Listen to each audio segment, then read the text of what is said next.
7th of February 1964, and the Beatles arrive in New York on Pan Am Flight 101. It was the beginning of Beatlemania, and one man was there to witness every second of the wonderful madness. Ivor Davis was a young reporter for the Daily Express, and he had a ringside seat to all 34 dates on the band's Whirlwind tour, and he witnessed the birth of Beatlemania.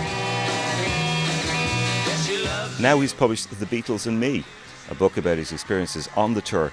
But just how discreet was Ivor when it came to writing this very personal memoir? Fairly discreet, because to be honest with you, if I'd told everything, like the time that some young ladies of the night were ushered into a party, I think they would have asked me to leave the tour. The Beatles and Me is a classic tale of rock and roll, of drugs, of girls and meetings with Elvis and Dylan.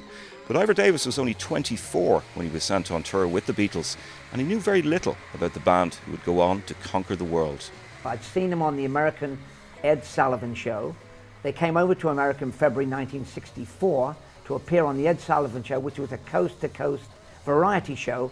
They were a sensation then, and Brian Epstein saw that and said, "We're going to attack America, we're going to conquer America, we're going to be bigger than Elvis."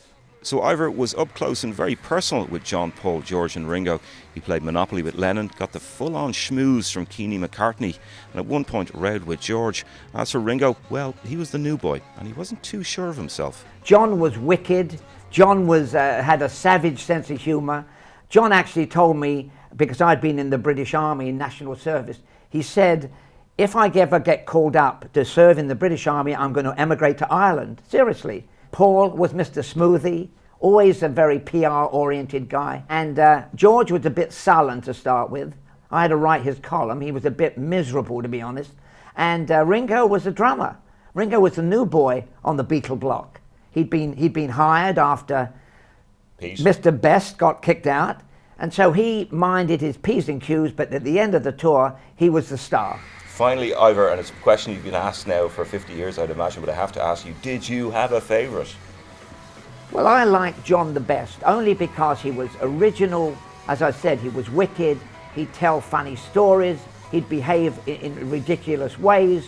He'd suddenly become a preacher man because the girls thought they could bring handicapped children in, and John would lay his hand on them and they would be cured, and John took the mickey out of that.